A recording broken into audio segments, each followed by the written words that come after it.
Quick, before I get into anything in this video, put in the comments your favorite quote from Patrick. I want to see something.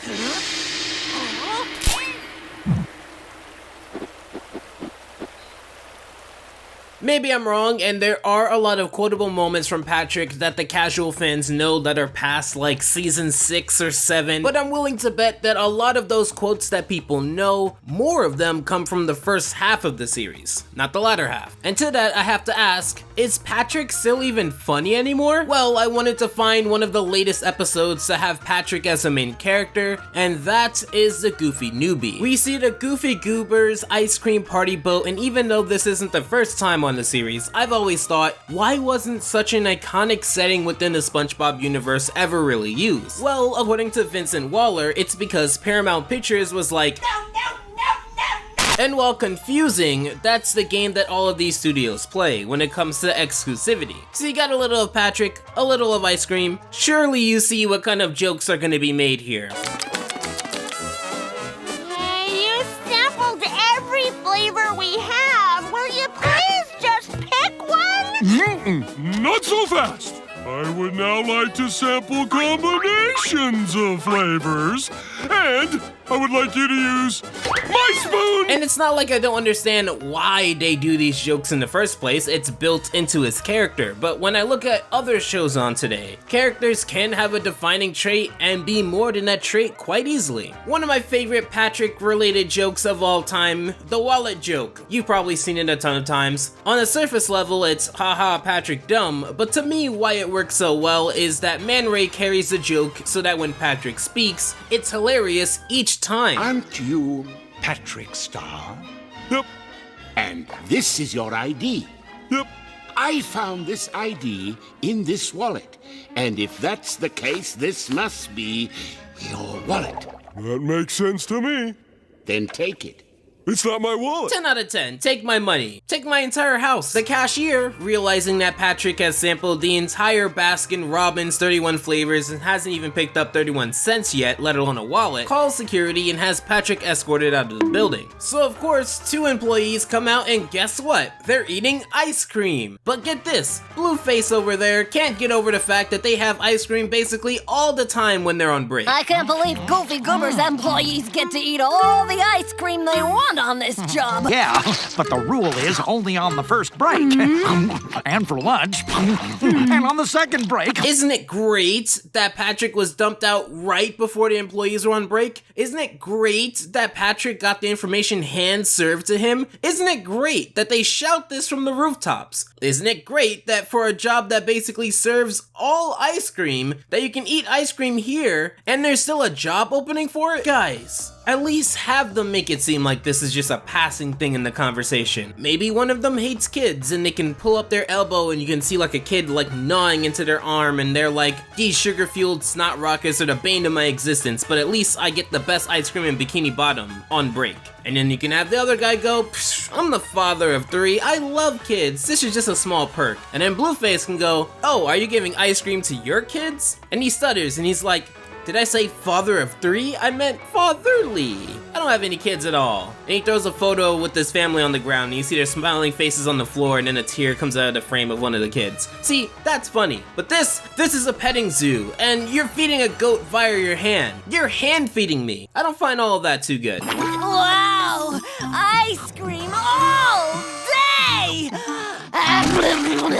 Someone take that bowl from her. So Patrick gets a job, of course. And I see you. You want to bring up Big Pink Loser. No. Pat No Pay? No. Don't bring those up. Not yet. Those episodes aren't bad. And I'd even go as far as to say they're really good in their own right. But tell me, do those episodes have an employee training video? No. They explain the lore that Goofy Goober was found under humble beginnings where ice cream was served on sticks and rocks, and it turned into a multi-billion-dollar business that you can be a part of by having good hygiene, good work ethics, and a good belief in extraterrestrial life. And I guess it's a joke because it's random, but let me show you what I think a good joke is. It's from Big Pink Loser. Let me take that from your hand. We're already past the point where SpongeBob and Patrick have some form of jealousy, and Patrick decides to copy SpongeBob, and SpongeBob has the best smug face in the history of smug faces as he puts a fake hand on the grill, and Patrick would be dumb enough to copy that, not even thinking about his own safety.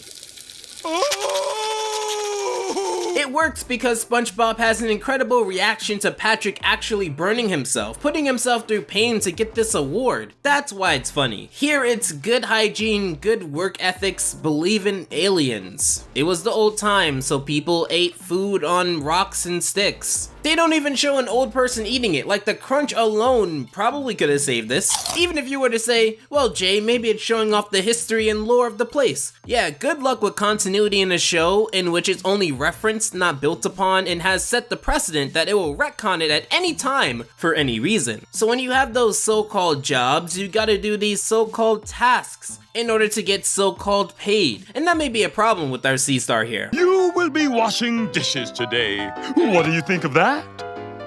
Oh, I had a thought once. It's over, Anakin! I have the high ground! You underestimate my power! Don't try it!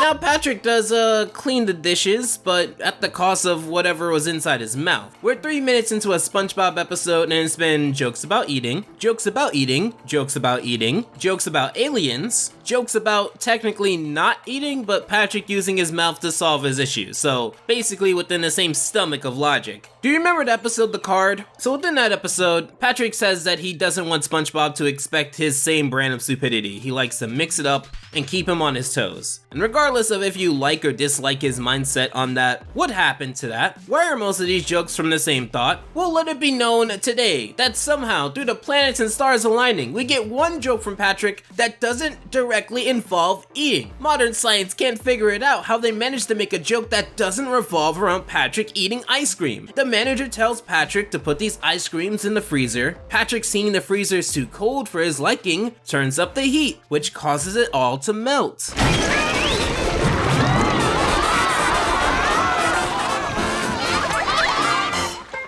Nothing's biting today.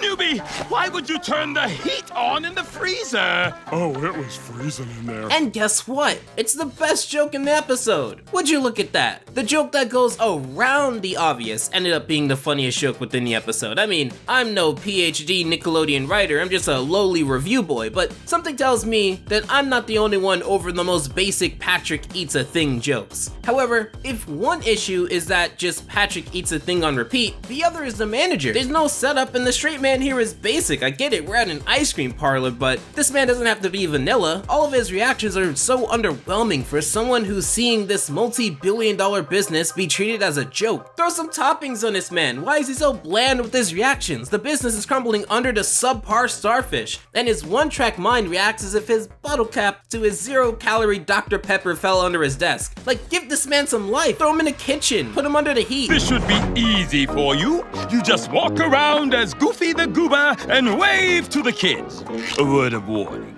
Sometimes the kids get a little over-affectionate. Now I will say, this had the potential to be funny. You can see this built up to be this giant avoidance of being pummeled by kids who are excited to see one of their favorite mascots. And whatever they ended up doing here, it's funny, I guess? A better word would be functional. A lot of this episode is functional. Like, I wouldn't say that any part of it didn't make sense or would make a viewer turn away, but if I were a kid and I had so many options today, I don't think this episode would have been the one in which I would have become a fan. Or if I was older, I don't think I would have told my friends, oh, you gotta watch this episode. It's just kind of there. Which doesn't make sense because I know that Patrick is funny and has the capabilities to be funny. And I know that Nickelodeon does care about SpongeBob. And now with all of that said, if I were Patrick, I wouldn't have taken any of this at all. The ice cream is not worth these kids jumping on me like I'm edible. Like, look at this brat. If you don't get your grubby, thumb-looking, one-tooth-having body off of my man's legs,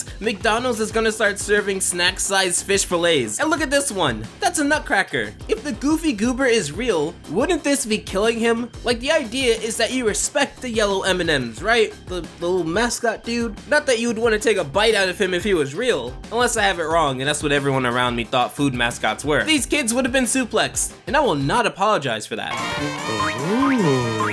Unattended ice cream.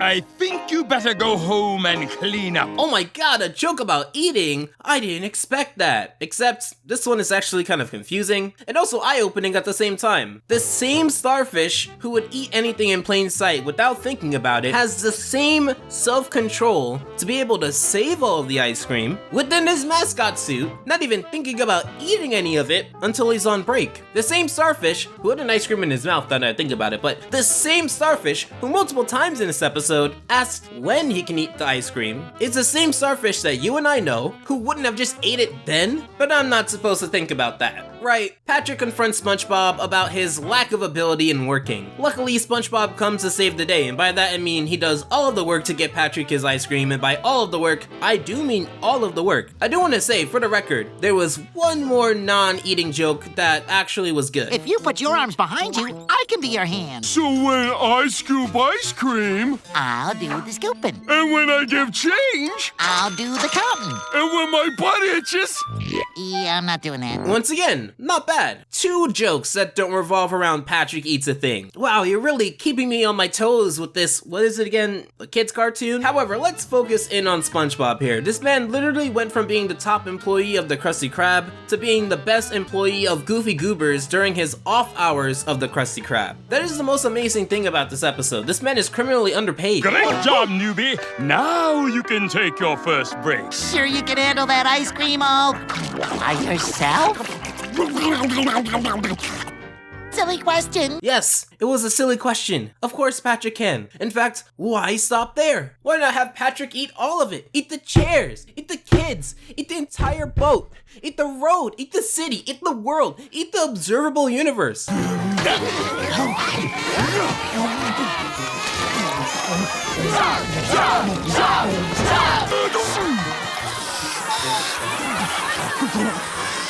Now, in the same vein, I could talk about No, This Is Patrick, or everything involving Patricia, The Ugly Barnacle, literally anything else, and how in any way does this match up to any of that? You just comically exaggerated a brain freeze for no reason. It doesn't lead into anything. It just takes up 30 seconds of your time before the inevitable firing happens. And to the people who would go, oh, it's just a kid's show, you're taking it too seriously, I'm willing to bet a trip to the Goofy Goobers ice cream party boat that you do not watch these new episodes when they come out, and that you watch other funny stuff that is way funnier than this, both in animated form and in general. I've even scrolled through the wiki, and the people who are talking about it are talking more about references than talking about the funny parts and what was originally a funny cartoon. Besides those 2 rare moments within the episode that don't revolve around Patrick eating that is still funny, everything here is just random for the sake of being random. Or Patrick eating. What do you get out of this Patrick eating jokey whatever episode that you don't already have in the 2 decades of seeing him eat? This is exactly what I said about the Squidward one. Like, if you like that episode, what do you get out of that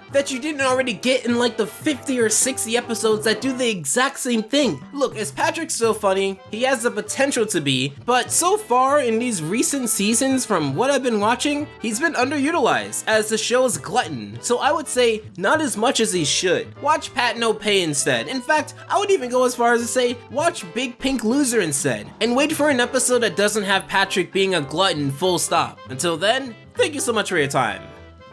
Take care. Alpha out.